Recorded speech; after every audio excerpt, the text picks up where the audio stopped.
गोंदिया जिल्ह्याच्या सालेकसा तालुक्यातील अतिदुर्गम नक्षलग्रस्त घनदाट जंगलात कचारगड गुहा असून आदिवासी बांधवांचं आराध्य दैवत म्हणजे पारिकोपार लिंगो मा काली कंकालीची देवाची मूर्ती आहे। मागील 40 वर्षांपासून या ठिकाणी दरवर्षी माघ पौर्णिमेला यात्रा भरत असते। या कचारगड यात्रेला महाराष्ट्रासह इतर 18 राज्यातील आदिवासी बांधव लाखोंच्या संख्येने आपल्या कुलदैवतेची पूजा करण्यासाठी आणि दर्शन घेण्यासाठी या ठिकाणी हजेरी लावतात। अत्यंत दुर्गम व निसर्गाच्या सानिध्यात असलेल्या कचारगड या ठिकाणी ही यात्रा 5 दिवस चालते। कचारगडच्या गुफेतूनच आदिवासी बांधवांचा उगम झाला अशी आख्यायिका असल्याचं बोललं जातं। कचारगडमध्ये असलेली गुहा ही निसर्ग निर्मित असून आशिया खंडातील सर्वात मोठी गुफा आहे।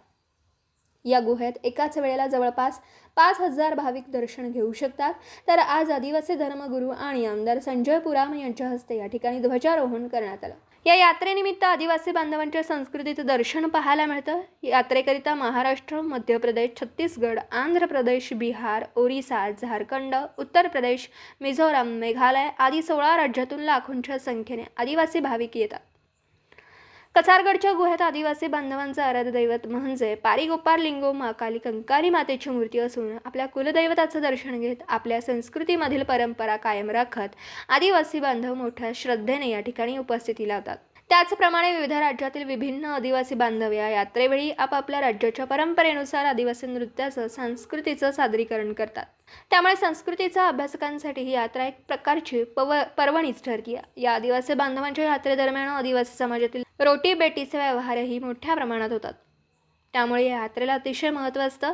कचारगड हा परिसर नक्षलग्रस्त भागात मोडत असल्यामुळे या ठिकाणी होणारी गर्दी पाहता सुरक्षेच्या दृष्टिकोनातून मोठ्या प्रमाणात पोलीस बळ देखील या यात्रेसाठी तैनात करण्यात येतं। माझं नाव लीना हरिराम कोकोडे, मी गडचिरोलीहून आलेली आहे।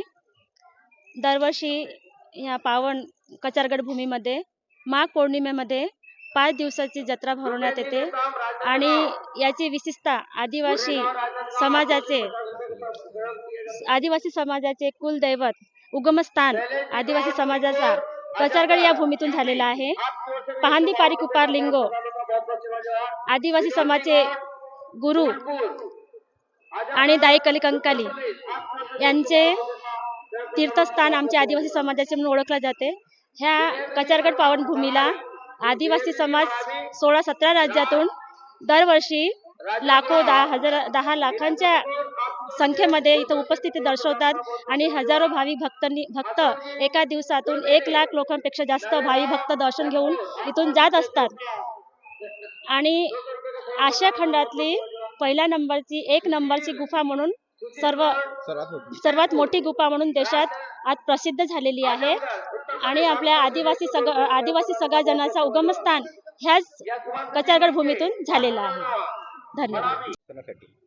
यावेळेस गुफेमध्ये म्हणजे गुफा ही तसं चालताना खडतर रस्ता आहे, तरी पण त्या खडतर वाटेमधून लोकांचं एक जाण्याचं सुविधा चांगली व्हावी म्हणून त्या ठिकाणी आमचे काही 200-250 लोकांची एक कचारगड सेवा दल म्हणून आहे, जो मध्य प्रदेशमधून ॲडव्होकेट विक्रम परते यांच्या माध्यमातून त्या ठिकाणी आहे। काय आमच्या देवस्थानच्या वतीने सुद्धा काही स्वयंसेवक त्या ठिकाणी गेलेले आहेत। तर त्या ठिकाणी भीड होऊ नये म्हणून त्या स्वयंसेवक म्हणजे सेवा दलाच्या माध्यमातून आणि पोलीस विभागाच्या माध्यमातून त्यांना ठिकठिकाणी कंट्रोल करून कुठलीही भगदड होणार नाही, कुठलीही अनुचित घटना होणार नाही म्हणून त्यांना टप्प्याटप्प्यानं सोडून त्या ठिकाणचं जे कचारगड आहे गुफेमधील देवी देवतांचे देवदर्शन करण्याचे त्यांना सुविधा उपलब्ध करून देण्यात येत आहे।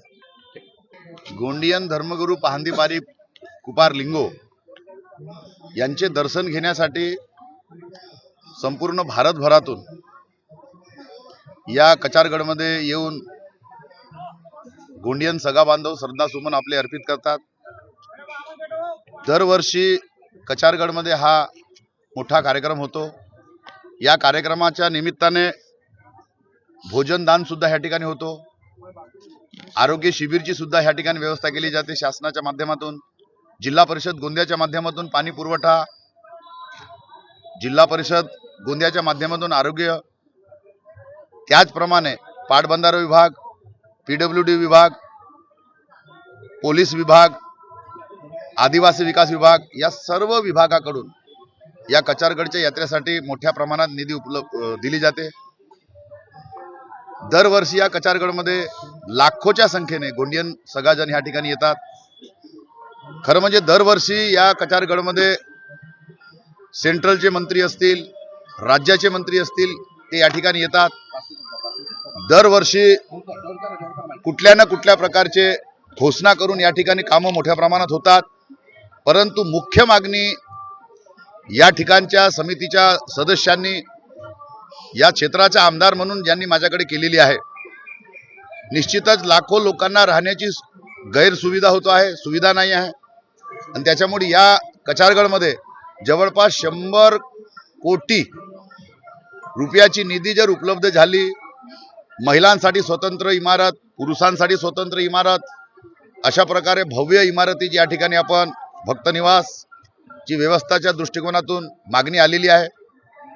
त्याचप्रमाणे देशातील 17 राज्याच्या वर गोंडी भाषा बोलणारी गोंडियन समाज मोठ्या प्रमाणात या भारतात वास्तव्यात आहे. आणि त्याच्यामुळे त्या राज्यात गोंडी भाषेला राज्यभाषेचा दर्जा मिळावा, देशामध्ये राष्ट्रीय स्तरावर सुद्धा गोंडी भाषेला दर्जा मिळावा, अशा प्रकारची मागणी केलेली आहे. निश्चितच महाराष्ट्र राज्याचे मुख्यमंत्री आदरणीय देवेंद्रजी फडणवीस साहेब, आमचे आदिवासी मंत्री आदरणीय अशोक उईके साहेब, या देशाचे पंतप्रधान माननीय नरेंद्र मोदी साहेब आणि आमच्या देशाच्या प्रथम आदिवासी महिला राष्ट्रपती द्रौपदी मुर्मू ताई यांना आपण निवेदनाद्वारे सर्व प्रस्ताव कचारगडच्या माध्यमातून आम्ही शासनाकडे पाठवणार आहोत.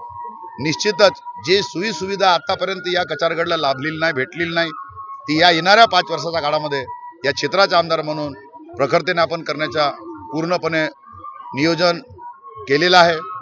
निश्चितच आत्तापर्यंत जो प्रवास जर कचारगडचा जर तुम्ही पाहिलेला असाल, अनेकांनी याच्यावर टीका केली, टिप्पणी केली, प्रिंट मीडियाच्या माध्यमातून, इलेक्ट्रिक मीडियाच्या माध्यमातून अनेकदा आम्हाला त्याची जाणीव सुद्धा झाली की कचारगडमध्ये मोठे मोठे लोक येतात, आश्वासन देतात आणि विसरून जातात, दुर्लक्ष होते. पुन्हा आपण या जनतेला आपल्या समस्त टीव्ही चॅनलच्या माध्यमातून सांगू इच्छितो की 24 ते 19च्या दरम्यान कुठल्याच प्रकारे या कचारगडकडे दुर्लक्ष होणार नाही आहे. सातत्याने मी 4 दिवस जोपर्यंत यात्रा असते तोपर्यंत या ठिकाणी मी असतो. आणि त्याच्यामुळे पोलीस प्रशासन असेल, जिल्हा प्रशासन असेल, बाकीच्या जो प्रशासन असेल, जे जे दिसते त्यांनी ते नोंद करून शासनाच्या निदर्शन आणून द्यावे. फॉरेस्ट ॲक्ट असल्यामुळे गेल्या अनेक वर्षापासून कचारगडला 50 हेक्टर जागा मिळावी अशी प्रकारची मागणी आहे. आणि त्याच्यामुळे फॉरेस्ट ॲक्ट हटवून 3-2चा प्रस्ताव असेल, CCF कडे जर जाण्याची जर वेळ आली असेल, सेंट्रलकडे जर जाण्याची जरी वेळ आली तरी लाखो जे या ठिकाणी अनुयायी येतात, गोंडियन सगा बांधव येतात, यांना मोठ्या प्रमाणात राहण्याची सुविधा व्हावी या दृष्टिकोनातून आपण फॉरेस्ट विभागाला 50 हेक्टर जमीन. दिवसभरातील घडामोडींचा आढावा घेण्यासाठी पाहत रहा N24 मराठी.